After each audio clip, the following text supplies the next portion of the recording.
So how much is enough? I was a financial advisor for over 20 years, and it's one of the most important questions any of us can ask ourselves. Is it 500,000? Is it a million? Is it 2 million? Is it 5 million? How much is enough? And at what point do you say, what I have is what I have, and I want to take full advantage of the money that I've already saved and be able to do fun things like this? I'm currently in Costa Rica. So, how do you decide how much is enough? It's a really important question. And a lot of folks think, well, once I hit $1 million, it'll feel like enough. I hate to tell you this, but when you get there, it won't feel like enough. As humans, for whatever reason, we are wired, no matter how much we have, to feel like it's not enough. And a lot of folks lie to themselves, unknowing, and say, well, when I get to this amount, it will feel like I have enough money. And therefore, it's worth working another 2 years, 3 years, 5 years, because when I get to that point, it'll feel better. It'll feel comfortable. And unfortunately, my experience, having helped hundreds of people transition to retirement, unfortunately, that's not true. And in fact, Boston College did a survey of their very wealthy families, their alums, that supported the school's endowment. And one of the questions that they asked the families is, do you feel financially secure? Now, these were folks that could afford to pay, give a gift of $25,000, $50,000, $100,000 or more to Boston College. And surprisingly, the answer to that question, no matter how much money they had, in fact, one of the families had over $500 million, $500 million. And the answer to that question from that family and the vast majority of the other families is no, we do not feel financially secure. And almost across the board, the answer, when will you feel financially secure? Almost across the board, it's when you have twice as much as what you currently have. So there's two ways to learn lessons, right? One way takes years of our life. And we think it's going to be one way. We get there and we find out, you know what? I was wrong. It's not the way that I thought it was going to be. I don't want to see that happen to you.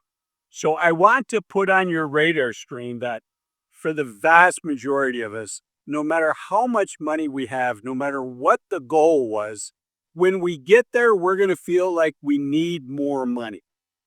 And we can waste a lot of time chasing a dream and say, well, when I get there, then I'm going to enjoy retirement. And unfortunately, that's not the case. So what do you do? That's the question, because you don't want to waste 3, 4, 5 years of the youth of your senior years. I'm 60 years old.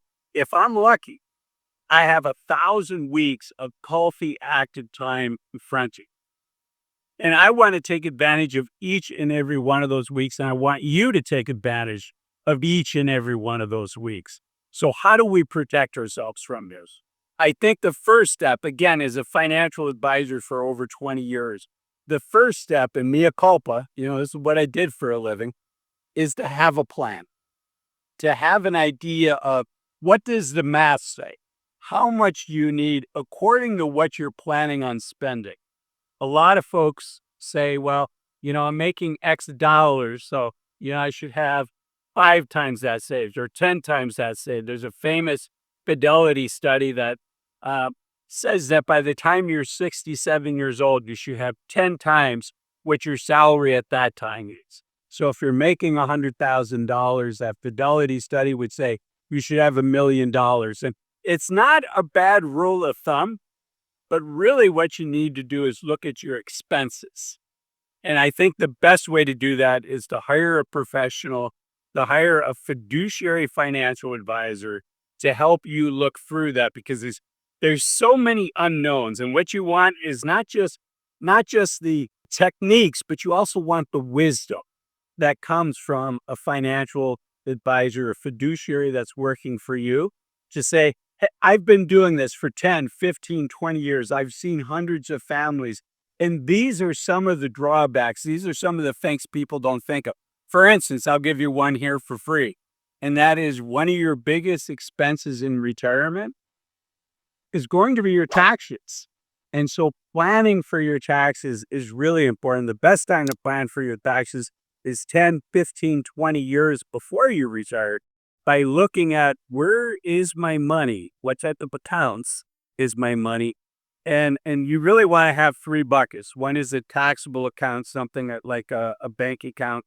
Another account would be a tax me later account, which would be your traditional 401k, your traditional IRA, and then a tax me today but never tax me again account.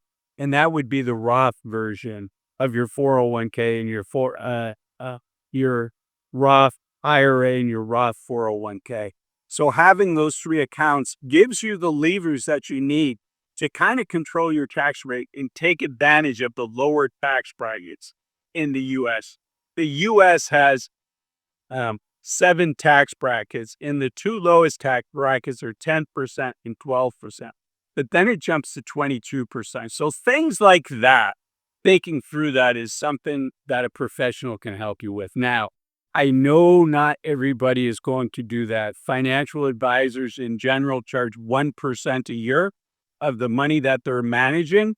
And that's not going to be a match for everybody. So if that's you, I do urge you to not use Google Sheets, to not use Excel, but to use software designed to help you think of things like this, to help you make sure that you're thinking about the right things, that have like these things I'm putting on your registry, for them to have things on your registry so you don't forget something important like taxes, things like that, or there's not a error in your software, your Excel spreadsheet. And the software I like that's designed for the retail average family. So look at their finances and you say, how am I doing? Do I have enough to retire?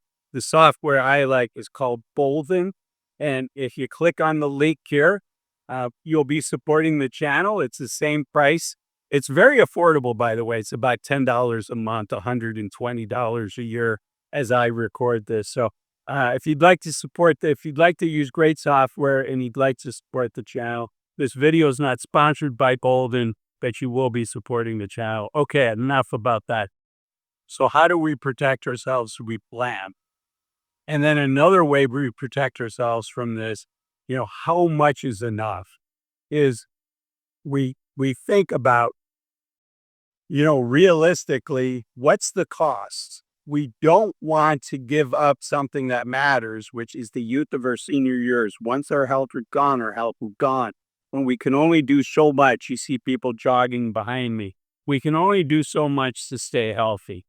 And so if you want to maximize how much money you have, you work until the day you die.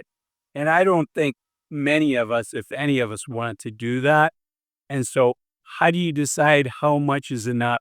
You think about these trade-offs. You talk to other people about this, and you make the decision that's best for you. And until we get to the point where we retire, it's also important that we make the decision that we're going to enjoy the journey, which is why I made this video here. 8 things to stop you in your 50s and 60s to enjoy your journey until you get to retire. Thanks for watching this. I'll see you in the next one. Bye-bye.